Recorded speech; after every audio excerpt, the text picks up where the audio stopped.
इतनी गर्मी पड़ रही है और कल मैंने दूध को ऐसे ही किचन में छोड़ के चली आई थी, फ्रिज में रखा नहीं मैंने। तो क्या हुआ, मैंने सुबह जब मैं सो के उठी तो देखा दूध का कलर थोड़ा सा येलोइश हो गया था, उसमें से बहुत ही गंदी स्मेल आ रही थी। उसका टेस्ट भी, अब जब कलर स्मेल खराब हो गया तो टेस्ट ही ऑब्वियस ही बात है बहुत ही अजीब से आएगी। तो क्या ये कोई केमिकल रिएक्शन है? तो आज हम लोग देखेंगे कि हम कैसे पहचानेंगे कि केमिकल रिएक्शन हुई है या नहीं हुई है। दैट मीन्स आज हमारा न्यू टॉपिक है characteristics of chemical reaction.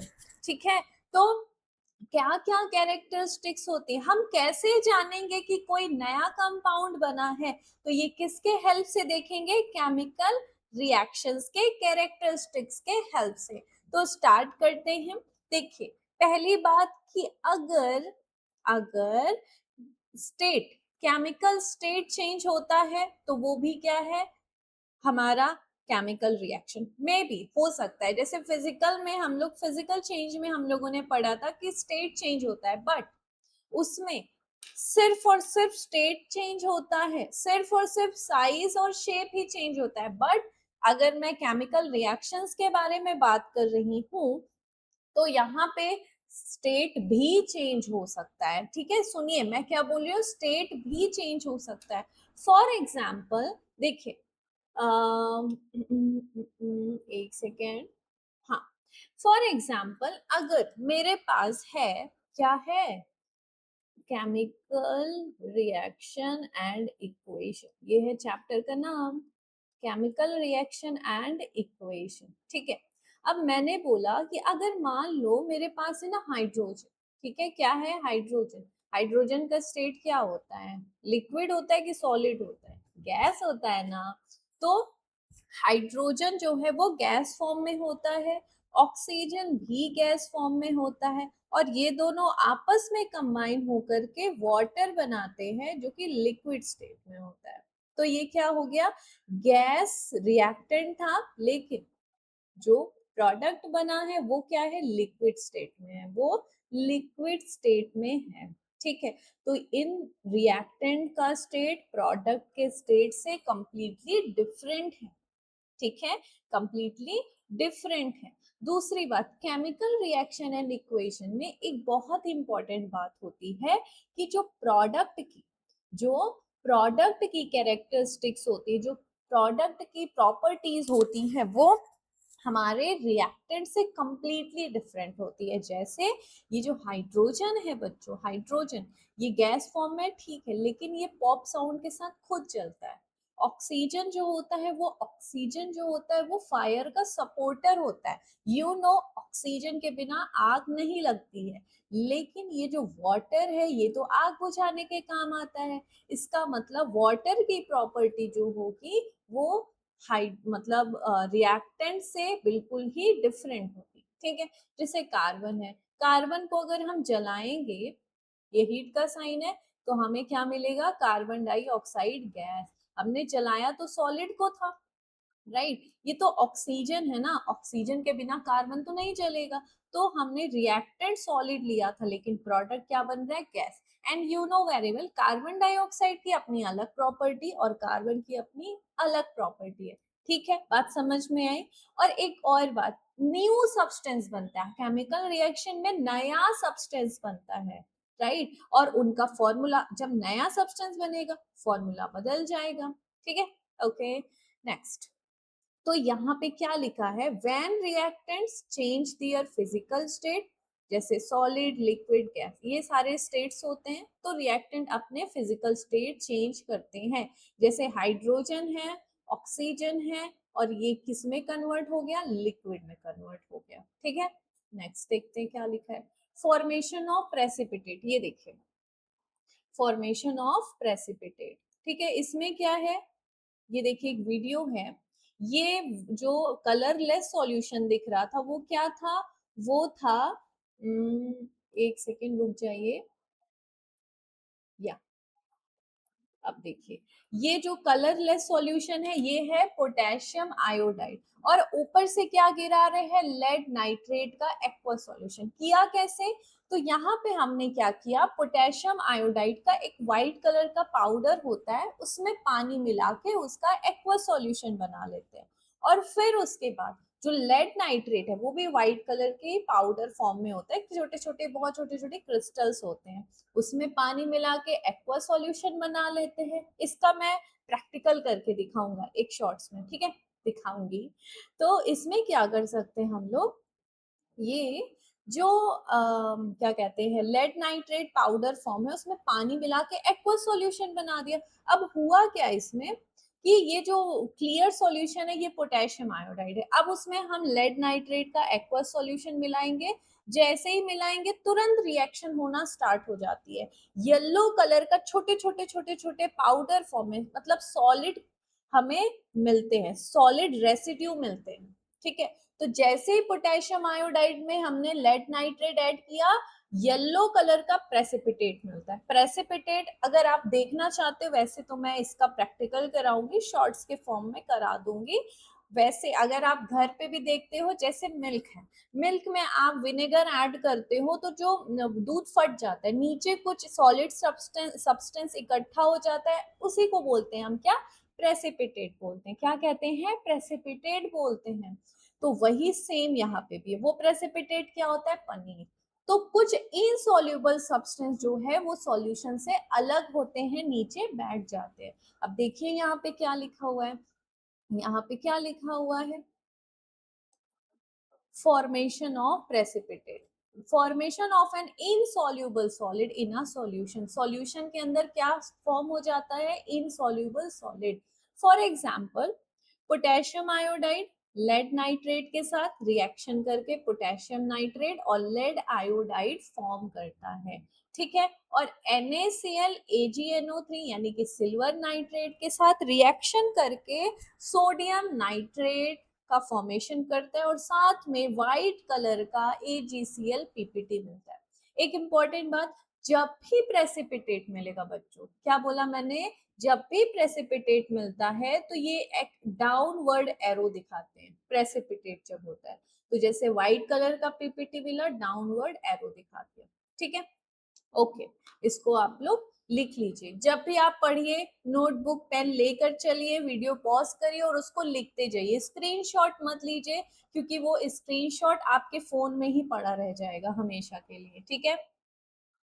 Evolution of gas, देखिए बच्चों यहाँ पे आपको क्या मिलने वाला है, कंप्लीट नोट्स मिलने वाले, ये मैंने खुद तैयार किया है, हर एक चीज आपको यहाँ पे मिलेगी। तो चैनल सब्सक्राइब कर लीजिएगा नेक्स्ट वीडियो के लिए। आज ये वीडियो है कैरेक्टरिस्टिक्स के लिए, नेक्स्ट जो हमारा टॉपिक होगा वो कैसे केमिकल रिएक्शन हम बैलेंस करते हैं उसके लिए है, ठीक है। तो नेक्स्ट है हमारा इवोल्यूशन ऑफ गैस। मतलब देखिए यहाँ पे जनरली हम मेटल के साथ क्या करेंगे, रिएक्शन कराएंगे किसी एसिड के साथ। देखिए बच्चों, हमारे पास कोई मेटल है और अगर उसमें मैंने एसिड डाल दिया तो हाइड्रोजन गैस रिलीज होती है। बच्चों ध्यान से सुनिएगा, ये बहुत ही इंपॉर्टेंट बात है कि जब मेटल में हम कोई एसिड ऐड करते हैं तो हमें हाइड्रोजन गैस मिलती है, और जब भी कोई गैस इवोल्यूशन होता है उसका, तो हम अपवर्ड एरो से दिखाते हैं। जैसे प्रेसिपिटेट डाउनवर्ड एरो से दिखाते हैं, वैसे ही जब कोई गैस इवॉल्व होती है तो उसको हम अपवर्ड एरो से दिखाते हैं। तो release of a gas during the reaction, for example जैसे जिंक है, H2SO4 ले लिया एक्वस, ठीक है। अब क्या बनेगा, ये Zn, ये जो Zn है ये SO4 के साथ रिएक्शन करके ZnSO4 और हाइड्रोजन गैस बना लेगा। सिमिलरली अब ये लिख लीजिए आप लोग। अब यहाँ पे देखिए, change in temperature, change in temperature तो हीट चेंज भी होती है, ठीक है। एक्सोथर्मिक एंडोथर्मिक मैं आगे टाइप ऑफ रिएक्शंस में पढ़ाऊंगी। तो यहाँ पे क्या है, कैल्शियम ऑक्साइड को हम पानी में डाल देंगे। देखो इसके अंदर ये आपको जो छोटा पार्टिकल दिख रहा है ना, ये हमने पानी में ये कैल्शियम ऑक्साइड डाल दिया, जिसकी वजह से बबल्स दिख रहे हैं, थोड़ा थोड़ा ये हीट कर रहा है। तो जब भी हीट रिलीज होती है तो उसे हम एक्सोथर्मिक रिएक्शन कहते हैं। कोई भी रिएक्शन हो उसमें कुछ ना कुछ अमाउंट में एब्सॉर्प्शन भी होता है, कुछ ना कुछ अमाउंट में हीट इवॉल्व भी होती है। अगर ज्यादा हीट निकल रही है तो एक्सोथर्मिक, अगर हम सिर्फ एब्जॉर्ब ही करवा रहे हैं, आई मीन किसी रिएक्शन को करने के लिए हमें हीट की जरूरत है कि हम उसे हीट दे रहे हैं तभी वो रिएक्शन होगी, नहीं तो नहीं होगी, मतलब कंटिन्यूअसली हीट दिए जा रहे हैं, तो ऐसी रिएक्शन हम एंडोथर्मिक कहते हैं। मतलब जब हीट एब्सॉर्ब होती है तो ऐसी रिएक्शन को एंडोथर्मिक रिएक्शन कहते हैं, और जब हीट इवॉल्व होती है तो उसे हम एक्सोथर्मिक रिएक्शन कहते हैं। सिमिलरली चेंज इन कलर, अब यहाँ पे देखिए ये ना ब्लू कलर का सॉल्यूशन है, ठीक है, copper sulphate, copper sulphate powder है, उसमें पानी डालते हैं तो ब्लू कलर का एक्वस सॉल्यूशन बन जाता है।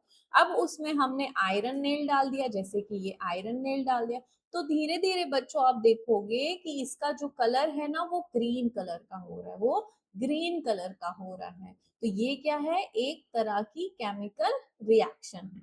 मतलब blue colour changes into green colour, ये ग्रीन कलर किसका आ रहा है, ये ग्रीन कलर आ रहा है आयरन सल्फेट का आ रहा है, किसका आ रहा है, आयरन सल्फेट का आ रहा है। मतलब कॉपर सल्फेट के ब्लू कलर के सॉल्यूशन में हमने क्या डाल दिया है, आयरन डाल दिया है, और थोड़ी देर बाद आप देखोगे क्या कि वो कलर चेंज हो रहा है, ग्रीन कलर का हो रहा है। क्यों हो रहा है, क्योंकि यहाँ पे आयरन सल्फेट का फॉर्मेशन हो रहा है, ठीक है।